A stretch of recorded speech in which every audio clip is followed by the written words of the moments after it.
Y'all know what's going on. It's time for another episode of Doing Time with Joe. I'm your host, Joe Baker, and welcome to the show, y'all. Look, check this out. Mac T and Sam, they moved in with each other. You know, they cousins, they related, all this and that, right? That's what they telling us anyway, you feel me? We ain't got no reason to believe otherwise, but I'm suspicious. So I get bruh to holler at a peon that lives in the same unit that they live in to watch him. Keep his eyes on him, right? Got to watch him now, you know, because again, just because somebody say they're the business, that don't mean they're going to be honest about everything, you know what I'm saying? Some people get embarrassed, some people, you know what I'm saying, don't want you to know their business, some people just downright sneaky. It is what it is, you know what I'm saying? But when you're in a position that I was in, you got to be aware of all that, because whatever happens, however it falls out, if I'm not in front of it, it's going to fall on top of me. And you got to keep in mind, I done vouch for this boy. You know what I'm saying? At another penitentiary with the guys. You feel what I'm saying? Saying that he related to Mac T, he related to the folks. So now my name is out there and on the line. You know what I'm saying? Joe T trying to look out for the boy, but then it turns out that the boy might be related to him. Is this going to be the business? No. So check this out. Let me tell y'all something. I'm not going down like that. So we got the peon watching, keeping his eyes on everything that's going on. And I don't want y'all to get the wrong impression. You feel me? Because, again, I keep emphasizing this. I don't care what nobody do with their life. It's on them. You know what I'm saying? I don't care to the extent that I'm not going to be involved in that. You know what I'm saying? I care about everybody, but I'm not going to be like trying to dictate how a person should live their life. That ain't me. It's not how I do. But I know the rules in this here. I know the rules. And the rules say no. And when you in charge, you got to follow the rules or get out of the way. So that's what I'm doing. So the peon watching everything. A week go by, nothing. Another week go by, nothing. So I'm like, okay, get somebody else to watch the peon to see if the peon telling the truth. Because I got this narrative in my head that they got to be doing something. You feel what I'm saying? I don't know what it is, but I just got this narrative in my head, and I'm trying to find somebody to substantiate that for me. But another week go by with another dude watching, and another week go by with the same dude watching, and it's nothing. So, bro, say, look, they can't be doing them. They got to be related, because ain't nobody seeing nothing. Ain't nobody seeing nothing. Now, what they are seeing is the peon, this first one. The peon talking to the boy on a regular basis. At the table, they playing checkers together and all this and that, and he done seen them make some raps together, make some meals. Ain't nothing wrong with that on the surface. But when you doing that, people want to know what's the connection. Now, the peon, turns out, he like boys. He like them. I said, well, okay, that's what it is. Now, he got to sell it. And it's been out in the air that his selling might be, you know. But ain't nobody confirmed nothing by way of that. So just so happens that, you know, I'm still teacher's aide at this time. Mac T, he one of the students. And I'm going to say, Mac T white too, y'all. And I'm not saying that for any other reason other than what I'm finna illustrate to y'all, right? So you'll understand what I'm saying, right? Because that don't matter to me either. Here go Mac T. Mac T in the class, and I see these whips on his neck. They look like scratches, and I could tell he fireball hot. He red. I'm talking. He red as a persimmon. I'm telling y'all now. He red, and I'm like, hey, bro, because I'm thinking I'm on to something now, like being sneaky. I said, hey, bro, what's up with the scratches on your neck? I said, don't let no funny being to be going on. He looked at me and said, man, Joe T, I ain't in the mood today, man. I said, that's what's up, bro. I said, 1,000 pardon. Now, I just messing with you, you know. I said, but what's going on, though, man? You, what you got the scratches on your neck for?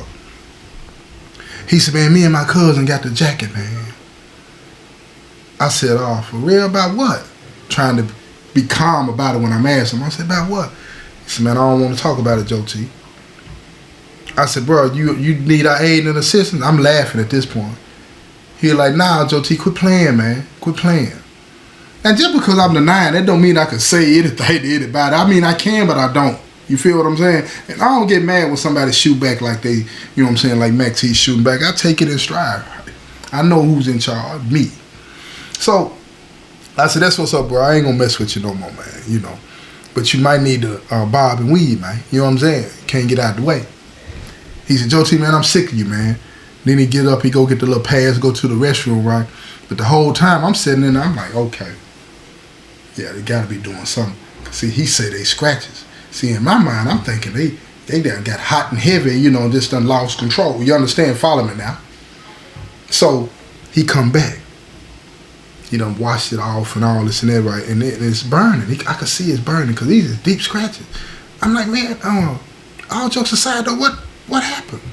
He said, man, I told you, man, we got the jacking. I said, what y'all get the jacking about, man? He said, man, cuz violated, man. He violated me, man, for real. I said, what did he do? For real, don't jokes aside, what did he do? He said, Joe T, man, I don't even want to say, man. I don't even want to say. I said, all right. I said, bro, you don't feel comfortable telling me because I understand how that go. You know what I'm saying? Holler at my number 2 or holler at the COS, man. Let them know what's going on because I ain't finna have no brothers walking around here, you know what I'm saying? Scratches all on them, beat up and all this and that, and having people trying to figure out what's going on and come up with the wrong thing, and then next thing you know, gossip and rumors all over the compound. You understand what I'm trying to say? We still gotta make it look like we, you know what I'm saying, the business, man. Even when you getting whooped, you know what I'm saying? He said, man, I ain't got whooped. I said, well, it looked like it to me, folks. It looked like you got whooped to me. And I be messing like that sometimes, y'all. You know what I'm saying? Back in the day. So I go holler on the lunch break, because my number 2, you know, he's in one of the vocational classes, you know. So on the lunch break, I'm hollering at him. I said, man, he got all these scratches on his neck. You see that? And my number 2 was like, yeah, I seen it, man. What'd he say? Man, he said him and the boy got the jacking, man. My number 2 cracking up like, he said, man, you might be right. I said, no. I said, man, he said the boy violated it. And my number 2 like, then what kind of way? I said, man, he wouldn't tell me, man. He ain't want to rap about it, man. It ain't the business, so I can't make him tell. You know what I'm saying? I said, man, go holler at him. He might talk to you because, you know, he real sensitive with coming to talking to me. He said, man, I'm going to go holler at him, man. He said, matter of fact, I'm going to send the COS to holler at him first, and then I'll bump down if he don't tell COS what's up. So he go tell the COS go holler at him, and the COS go holler at him. And he telling the COS, you know, my COS, he kind of hardcore. He tell him, man, you going to tell me what's up, and it's going to be a problem. Mac T break down. They tell him, he said, look, man, the boy, and he wasn't talking about Sam. He talking about the boy in the pod, the one that we had watching him. He don't know we had watching him, the first one. And he said, man, I come in, man, you know what I'm saying, from the ball field yesterday, man, and him and the boy sitting on the bunk, you know what I'm saying, getting at it. I said, you know, let me correct it. Let me back up. I don't want to get ahead of the game, okay? So my COS, he telling me, he said, man, he said, so what were they doing? He said, they were getting at it. He said, in what way? He said, man, they were getting at it, man. He getting upset with my COS and trying to break everything down to him. So the COS said, look, let me go holler at this boy. He ain't finna be doing that in that cell like that. He said, no, I don't want you to say nothing, man. I don't want you to say nothing. I'm going to take care of it. He said, bro. He said, man, you don't look like you can take care of it, man. He said, man, did they jump on you? He said, no. He said, man, that was me and my cousin fight. I said, so your cousin ain't respecting the business of the sale? He was like, man, I don't know what's going on with me, but I'm going to take care of it, right? So my COS come back and tell me, you know what I'm saying, how everything transpired, man. I ain't even know what to think. I looked at my number 2. I said, man, how many brothers we got on count that don't know how to fight, man? Because Mac T ain't no little bitty dude. Now, I know it don't mean nothing. Just because you big, it don't mean you can fight. But Sam is not a big dude. You understand what I'm saying? He not. And he must be just jacking to do that. You know what I'm saying? I mean, look, Mac T got scratches all over his neck, man. Like he done grabbed hold to him and just ripped it. So my number 2 said, look, man, you know how them boys be doing. They be taking that sandpaper and they sharpening them nails. Them things just like knives, man. I said, man, he might need to go to the clinic. I'm thinking like a parent now. He might need to go to the clinic. He might have tetanus or something. Get a tetanus shot or something. You know, so I go holler at him. I said, hey, bro, all due respect, man, I heard what happened, man. If you want us to intercede in that, man, take care. He's like, Joe T, man, I'm going to tell you like I told COS. No, I don't want y'all in it, man. I'm going to take care of the business. I said, all right, I got you, bro. But let me know, man. You know what I'm saying? I let one of them know, man. And we gonna jump right in on them, feet first. So I'm on the ball field the next day. The boy pull up. He come up on the ball field where me and my number 2 at. I couldn't help myself. I'm all in the business. I said, hey, Sam, let me talk to you, man. He said, what's up, Joe T? I said, look here, man. Keep your hands off folks, man. He said, that's my cousin. We fighting. You know what I'm saying? That's personal. It ain't got nothing to do with you. It ain't got nothing to do with the gangsters. So stay out of our business.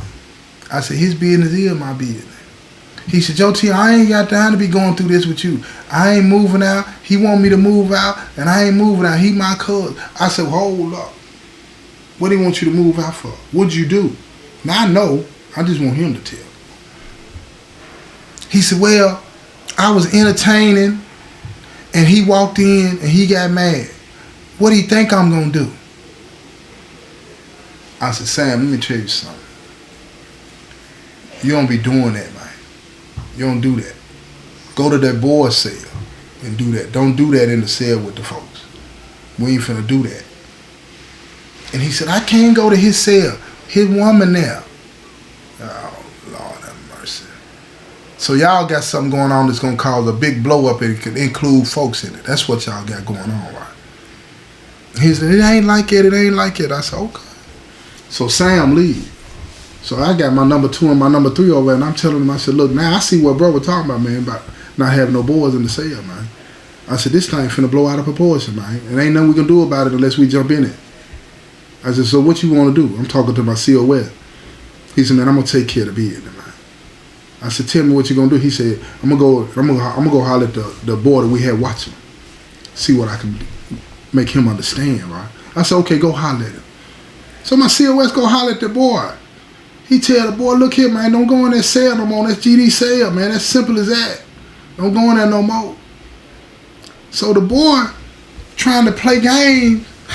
Listen to me, y'all. He trying to play games with my COS. I told you my COS is a hard hitter. He don't play with nobody, not even me. He tell the COS, he said, man, I'll go tell Mac T, y'all had me watching him. My COS downed him. Bam. Right then and there. And you don't threaten me. You don't threaten GD, man. So he laying on the floor in the cell, holding his mouth. Man, you ain't have to do that. You ain't have to do that. My COS tell him, get up, get out. He leave. Now, my COS go down to Sam. He tells Sam, he said, look, this GD cell, ain't no more of that up in there. Simple as that. You can stay in there because it's your cousin, but ain't no more in there. And I ain't even talking to you about it. Stepped outside the cell. Mac T was sitting at the table. He told Mac T, that's a done deal, bro. That's over. That's GD cell. Ain't nobody going up in there doing nothing that we don't want done up in there. You understand what I'm talking about? Mac T looked at him. He was a little upset, but he was relieved, right? He said, that's what's up, folks. Both of them stood up in front of each other. They hit each other up. My COS come up out the building. He come back down, you know what I'm saying, to the ball field while I was there. They tell me everything that went down. I'm laughing. That's what I wanted. That's exactly what I wanted.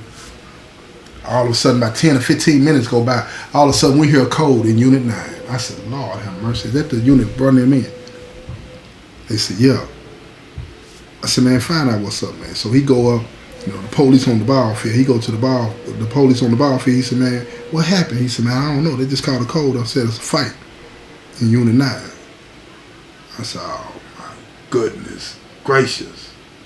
What done happened now? So then they run everybody, you know what I'm saying, tell everybody to stand down. They take them to the hole, right? We see him from the ball field. We see his bro, we see his Sam, and we see his the boy. They all the way to the hole. So we get back to the units and everything. Everybody talking about it, making GD look real bad, look real south to me. Y'all, what y'all got going on? You know what I'm saying? So I tell everybody, look here, man. Find out what's going on, man. We got, you know what I'm saying, ways of finding out, even if you go to the hole. So they get back, you know what I'm saying, get message back here to Mac T. Mac T tell him, look here, man, the boy not his cousin, but the other boy tried to steal on him. And his cousin helping him. You know, not helping the boy whoop Mac T, but Mac T and his cousin is whooping the other boy. You understand what I'm saying? They putting hands on him. So, the police see it, call the code, lock them all up, right? They end up getting out the hole. They move the boy at the unit because Sam and Mac T back in the same cell, right? They back in the same cell. They chilling. But it's causing a problem within the ranks. You know, the OSM, they looking like, hold on, there's too much going on with this boy involved. Why we always, you know what I'm saying, having these discussions and talking about this and that? It need to end today. So a lot of the brothers were like, man, look here, Mac T need to go. I said, man, don't nobody decide if no brother go with me.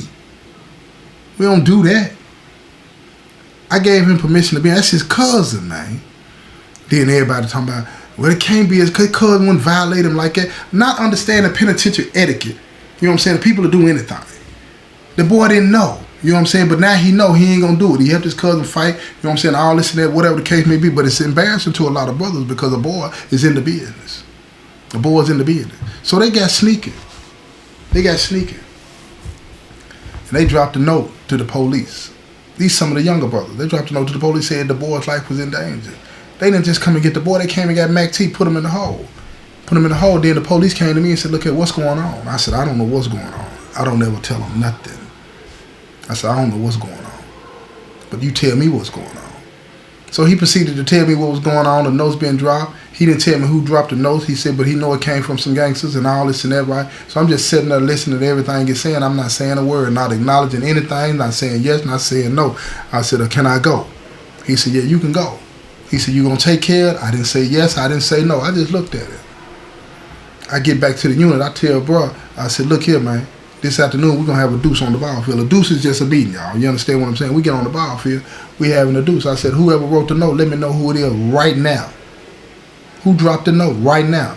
A couple of them younger brothers stepped up and said, man, we did that, Joe T. We got to get that boy gone. I said, you don't do nothing without my permission. Write them up. I told them a COS, write them up. Disrupting organizational unity. Hit them up. I said, anybody else got a problem with what I did and let that man be in the cell with his cousin? They were like, nah, Joe T, but it's still embarrassing, though. All this and that fighting going on, right? They was like, man, look here. It's either the boy or Mac T. They got to go. I stood there for a minute. I looked at Mac T.